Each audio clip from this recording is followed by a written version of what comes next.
Why you must read English. Welcome to my channel English Audiobooks. You want to speak English, but you feel stuck. You forget words. You don't know how to make sentences. You listen, but still you don't speak well. Here's the truth. You're not reading, and that's why you feel lost.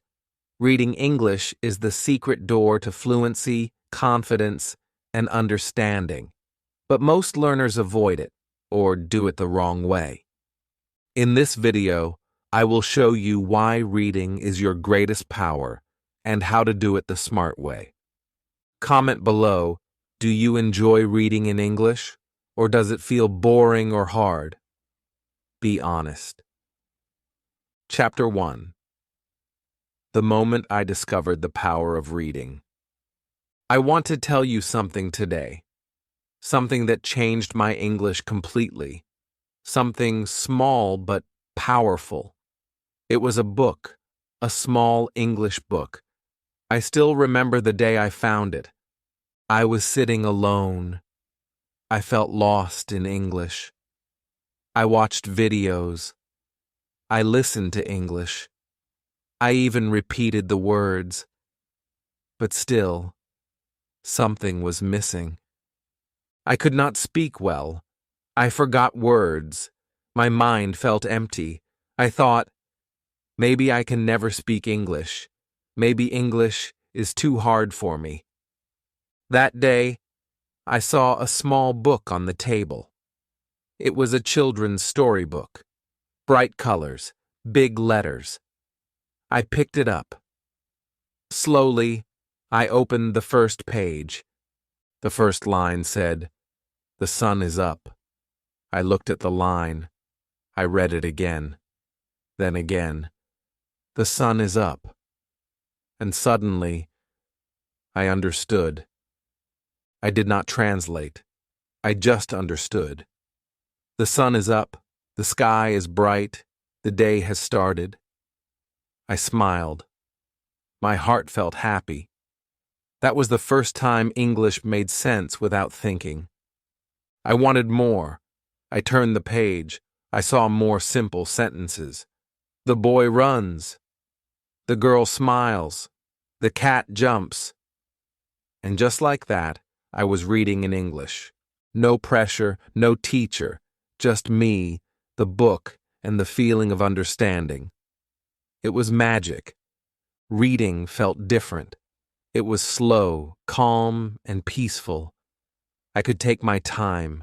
I could go back and read again. No fear, no shame, just learning. I started reading 10 minutes every day. It became a habit. I found more books, easy ones, with pictures, with short lines. I read them like small secrets. I whispered the words out loud. I said them again and again.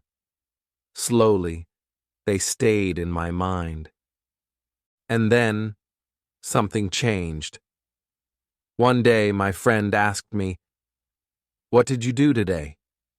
And I said, without thinking, "I read a book." I did not plan it. I did not translate. The sentence just came out. I smiled. My friend smiled too. That moment was special. I knew something had changed inside me.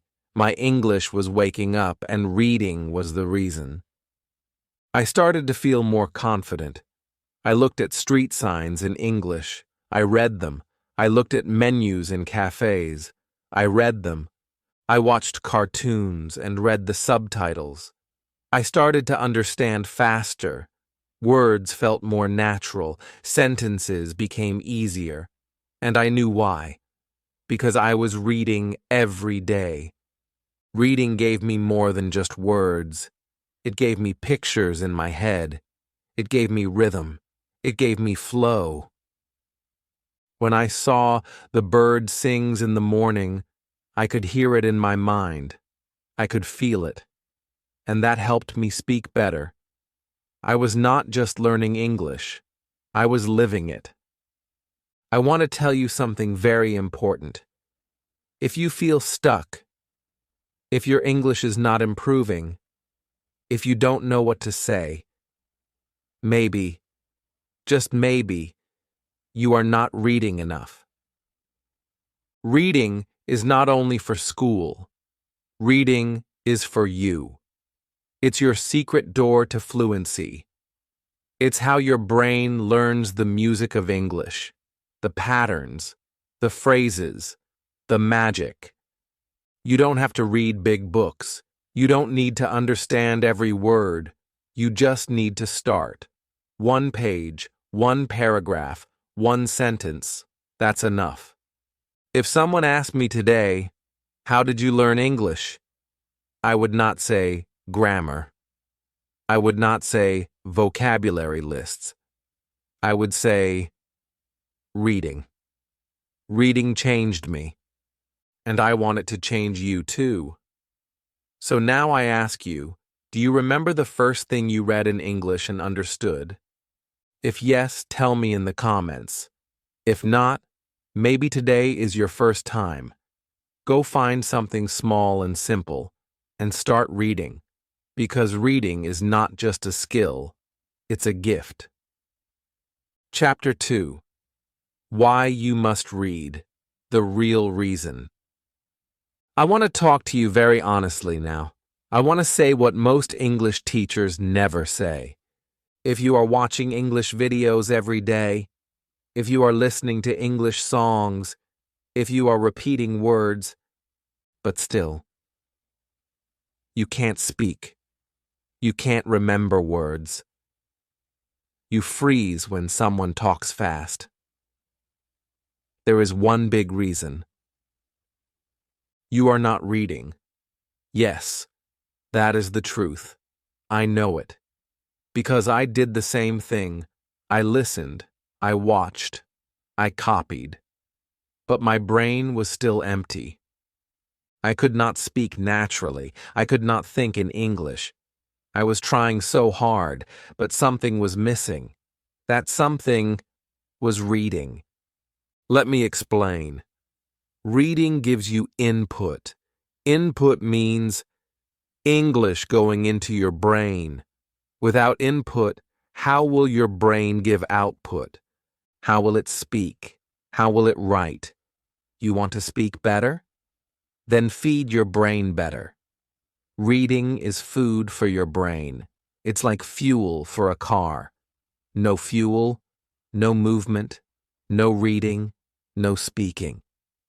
When you read, something powerful happens. Your brain sees the same words again and again. Not just words, but words inside sentences, inside feelings, inside stories.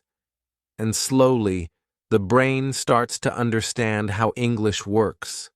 Not just one word, but how that word lives in a sentence, and how that sentence makes you feel. Think about this. You hear someone say, "I had a bad day." You may understand the words. But when you read a story where someone comes home, throws their bag, sits in silence, and says, "I had a bad day," now you feel it. You connect it. You remember it. That's the power of reading. It makes the words real, not just sounds, not just grammar, real. Many learners say, "I forget everything I learn." Yes, because your brain doesn't see the words enough. Flashcards can help, but flashcards are just lonely words. They don't show how the words live. Reading shows that. Now listen carefully. When you read, your brain gets 3 big gifts. First, vocabulary. You learn more words naturally. You see how they are used. Second, grammar. You understand grammar without rules. You feel the structure. You know what sounds right. Third, thinking. You start to think in English because you are reading in English. You stop translating. You start flowing. And that's why I say, reading is not just a hobby. It is a tool, a strong tool. a tool that builds fluency from the inside. When I was not reading, I felt confused. I didn't know how to say things. But once I started reading, I noticed small changes. I started to complete sentences in my mind. I started to understand jokes. I started to write better. And most of all, I stopped fearing English. It felt natural, not like a school subject, but like a friend. That is why I want you to read, not because you have to, but because you need to. If you want English to feel easy, to feel normal, you must read every day, even if it's one line. Sometimes learners say, but reading is boring. That's not true. Reading is only boring if you read the wrong things. But we'll talk about that in the next chapter. For now, I want you to understand one thing clearly. Reading is not slow. It's fast. It's the fastest way to grow your English inside your mind. It looks slow, but it works fast because it stays. It builds memory. It builds confidence. It builds fluency. If you skip reading, you skip the heart of language learning. So tell me now, are you feeding your brain the right way? Are you giving it the power it needs? Or are you just hoping to speak fluently without doing what really matters? Reading matters, and I'm going to show you exactly how to do it smartly. Starting now. Chapter 3. What happens when you don't read? Let me take you back to a time when I didn't read in English. I thought reading was boring. I thought it was too hard. I told myself I'll just watch videos. I'll just listen. I'll just repeat after people. But day after day, I still felt confused. People spoke fast, and I froze. I didn't know what to say. I forgot easy words. I started a sentence but couldn't finish it. I would smile and pretend I understood when I didn't. My confidence was low, and my heart was tired. I kept asking myself, why is English not getting easier? I'm trying so hard. Why am I not improving? But the truth was clear. I was not reading. I was skipping the most important part, and I didn't even know it. When you don't read, your brain doesn't collect enough English. You see, learning a language is like building a house. Listening gives you the sounds. Speaking gives you the voice. But reading? Reading gives you the bricks. Without those bricks, your house is weak. It falls down when someone talks fast. It shakes when you try to write a sentence. You don't feel safe inside that house. You feel nervous, empty, lost, and you start to believe something is wrong with you. But nothing is wrong with you. You just didn't build the house right. And it's not your fault. Many learners are told to just memorize, just speak, just watch. But no one tells them this. Reading is the glue that holds everything together. Let me ask you something. Have you ever tried to speak English, but forgot the right word? Have you ever listened to a sentence, but understood nothing? Have you ever written something simple, but felt it was all wrong? If your answer is yes, don't feel bad. I have been there too. And so have thousands of learners. This is what happens when you don't read. Your brain doesn't learn the structure of English. You might know a word, but you don't know how it lives in a sentence. You don't know how it feels in a story. You don't know how it moves with other words. And so, everything feels hard. Speaking is slow. Listening is confusing. Writing is stressful. That's what happens when you don't read. I remember one time I was in a group. Everyone was talking in English. I wanted to join. I had ideas. I had things to say, but my words were not ready. My mouth was open, but my mind was blank. I felt like a child again. I smiled, nodded, and stayed quiet. That night, I sat alone and thought, what is missing? I looked at my notebook. I had written new words. I had listened to videos. I had repeated phrases. But there were no stories in my head, no full sentences, no rhythm. And then it hit me. I was not reading. I was skipping the most powerful way to grow my English. I was missing the one thing that could make everything easier. Some learners say, I don't have time to read. But that's not true. We all have 5 minutes, 10 minutes. We just don't give it to English. We scroll through our phones. We watch short videos. But we don't pick up a small English book. We don't read a short story. We don't look at subtitles and read out loud. That's not a time problem. That's a habit problem. And you can change that today. Just 5 minutes a day can change everything. One paragraph, one small page, one little story. That's all it takes to start. And the best part? It gets easier. The more you read, the more your brain opens up. The more you understand, the more you speak.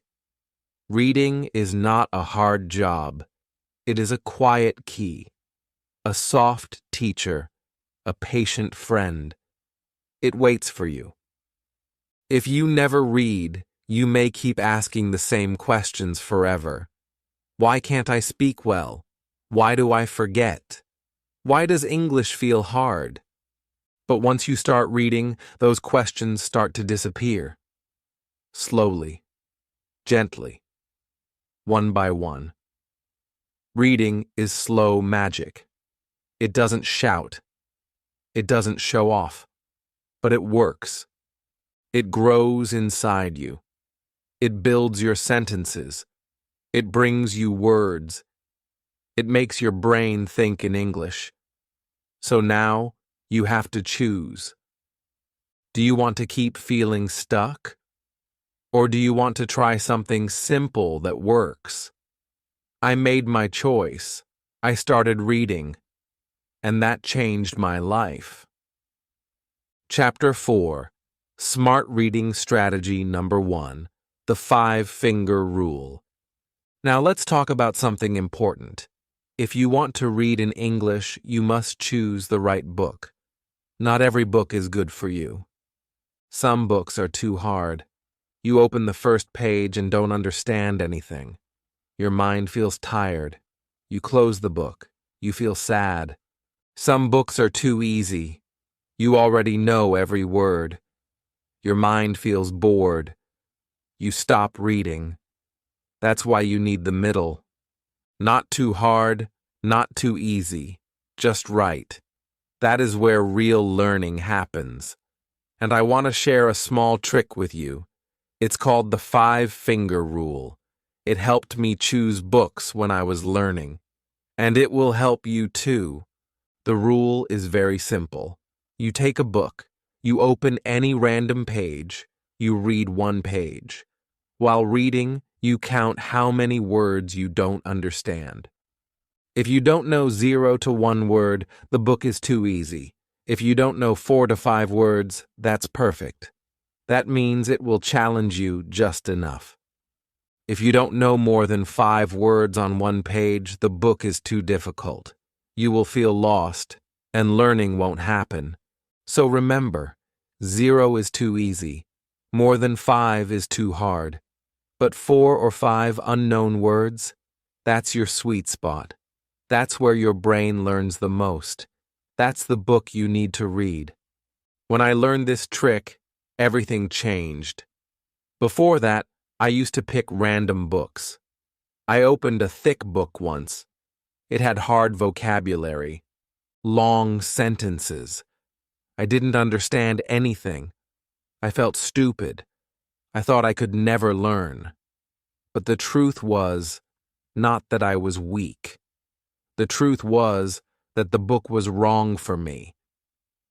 When I started using the 5-finger rule, I found better books, easier stories, simple words, short paragraphs, and slowly I started understanding. My brain felt happy. I started finishing books. I started loving English. Because it made sense. You don't have to read big novels. You don't have to read school textbooks. You can read storybooks for children. You can read comics. You can read English learner books. There are many free books online for beginners. You just need to search graded readers for English learners. Or search Easy English Stories PDF, and you will find many. Don't feel shy. Don't say, but these books are for children. That's okay. I started with baby books too, and now I read big ones. Everyone starts small. Even strong trees started as little seeds. Here's the truth. The best book is not the hardest one. The best book is the one you can read, the one you can enjoy, the one that keeps you turning the page. Because when you enjoy, you learn faster. Your brain opens. Your fear disappears. You feel brave. You feel smart. That's what the right book can do. It's not just about learning English. It's about falling in love with it. Sometimes people ask me, what book should I start with? I always say the same thing. Start with a story that has short sentences. Start with something that has pictures. Start with a story you already know in your language. That way, you can guess what's happening. Your brain will connect faster, and your heart will feel strong. And once you finish your first book in English, something amazing happens. You start believing in yourself. You tell your brain, I can do this. That belief is everything. That belief is what keeps you going. That's why this chapter is so important. You must choose books the smart way. You must give yourself the right level. Not too hard, not too easy, but just right. So now I want you to try this. Find a small English book. Open one page. Read it. Count the words you don't understand. Use the 5-finger rule. Then decide, is this your book? Is this your next step? If yes, read it.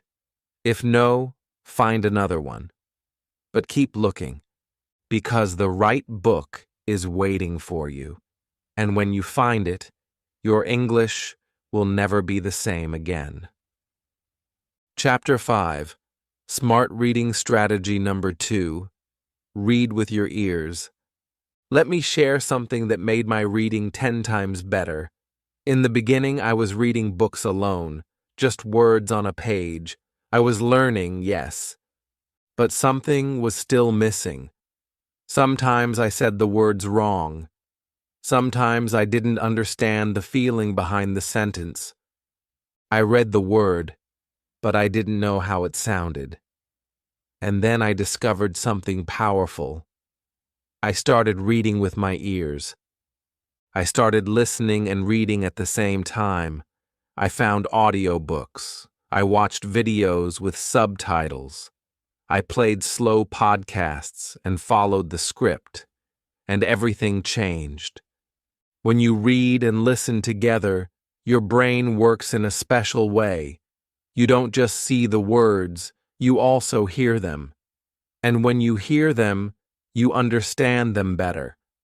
You hear the emotion, you hear the pronunciation, you hear the rhythm of real English. And now, when you speak like that too. You don't speak like a robot. You don't speak like a textbook. You speak like a real person. You sound natural. And it feels amazing.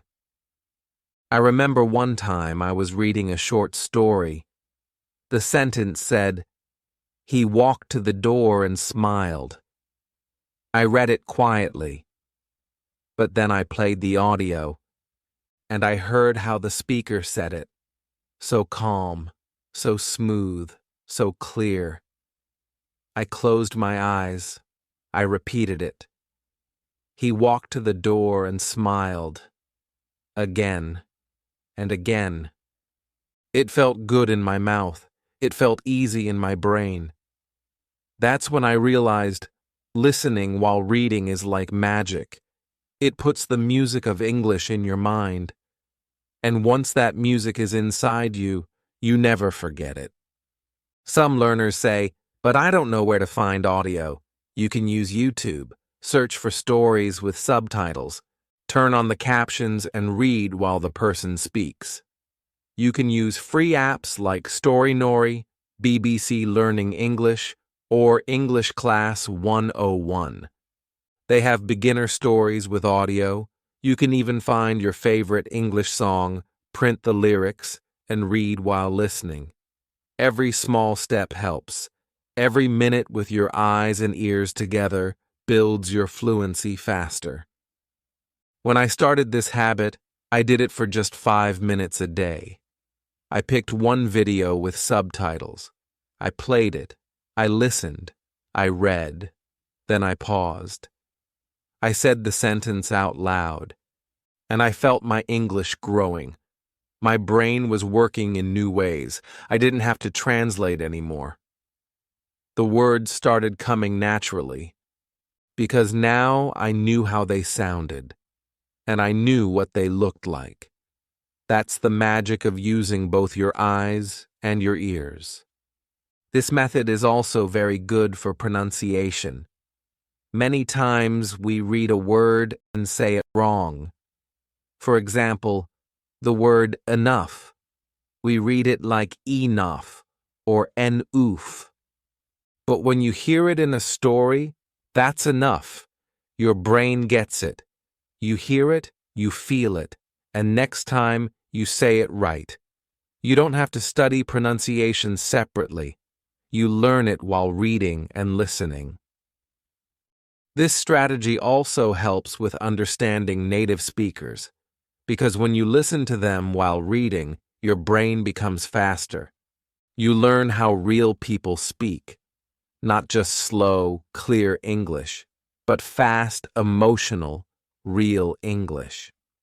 You understand the speed, you catch the words, you follow the meaning, and slowly, you start to speak like that too. If you feel bored when reading, try this. Add your ears, add sound, read with voice. Don't read silently all the time. Make it active, make it real, make it feel like a conversation. When I started reading with my ears, I enjoyed English more. I looked forward to it.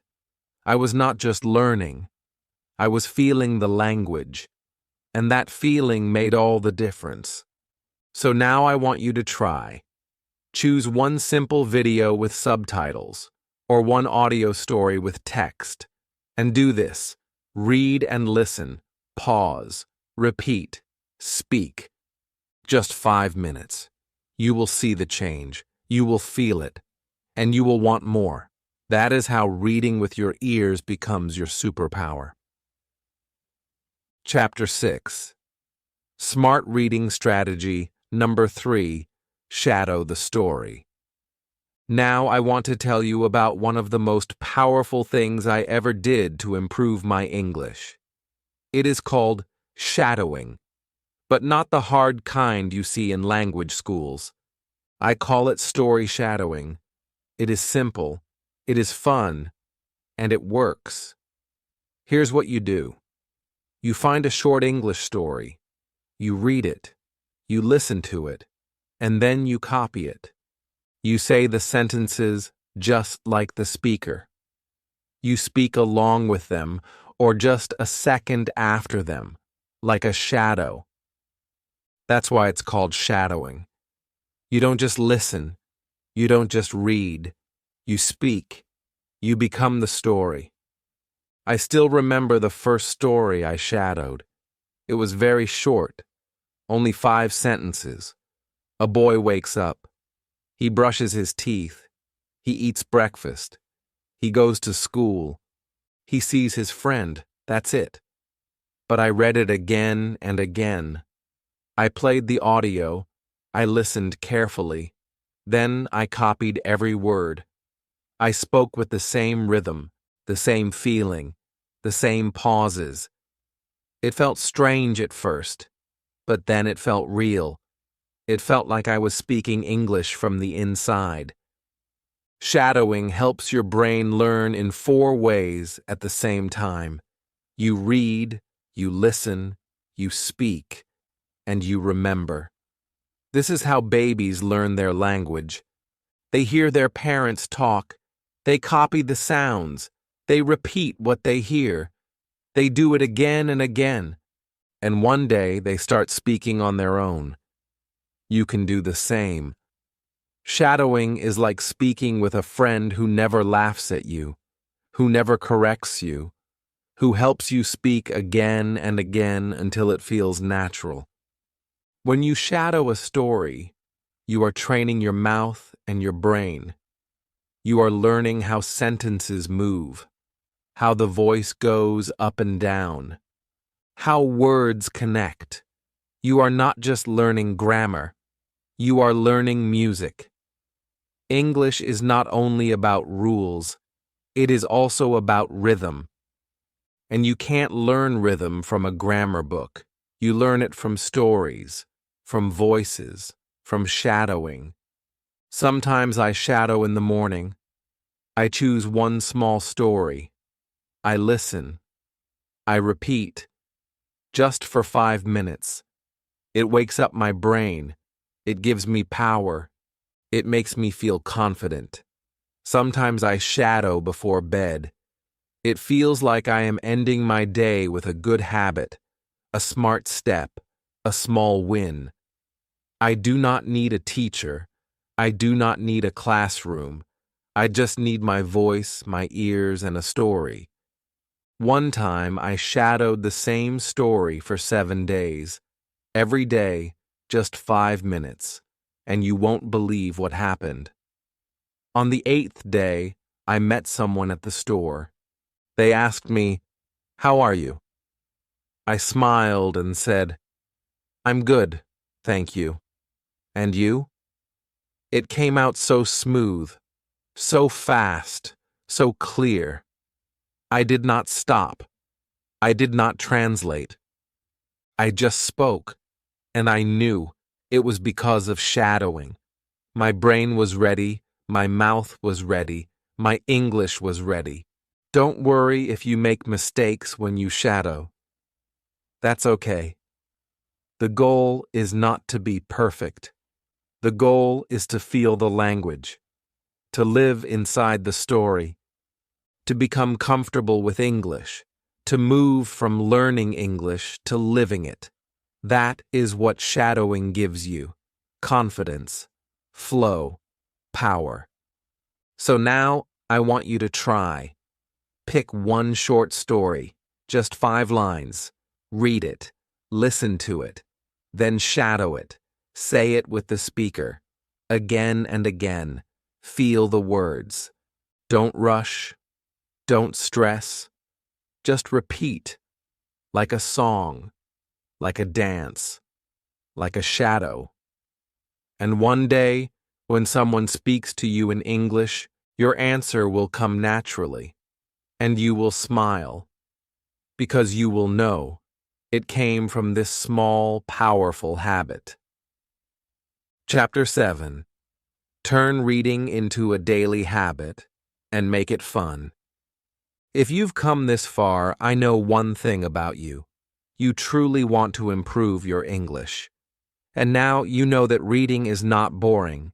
It is not slow. It is not something extra. Reading is the heart of learning English. But there's one more thing.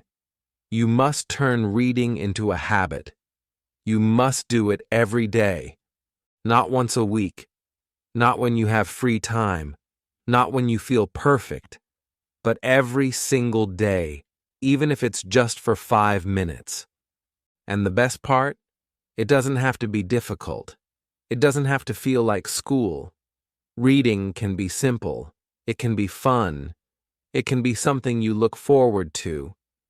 I remember when I first started reading every day. I didn't read big books. I didn't choose hard stories. I picked a short fairy tale, just one page. Every morning I read one story with my tea. I underlined the words I didn't know. I said the sentences out loud.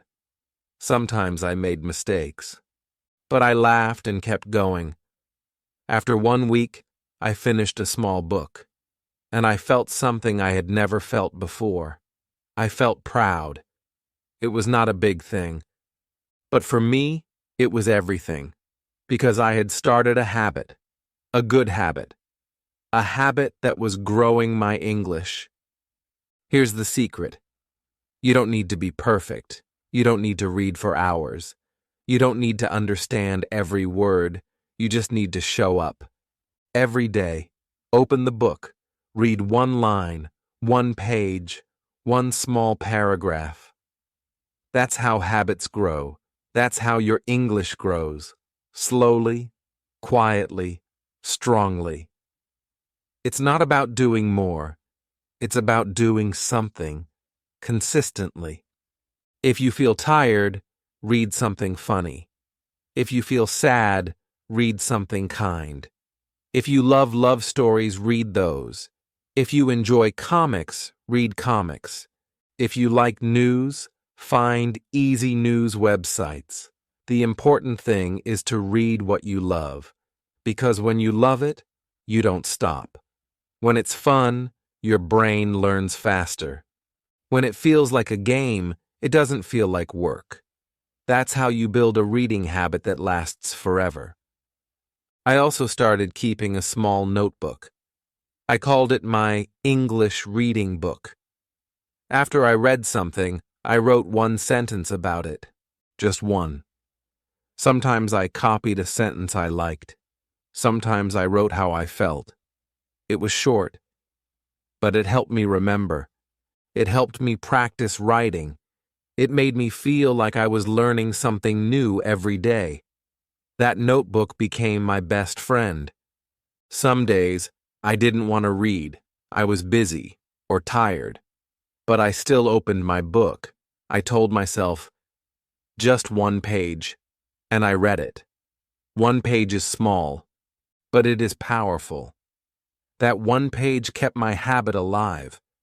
And slowly, one page became two. Two became three.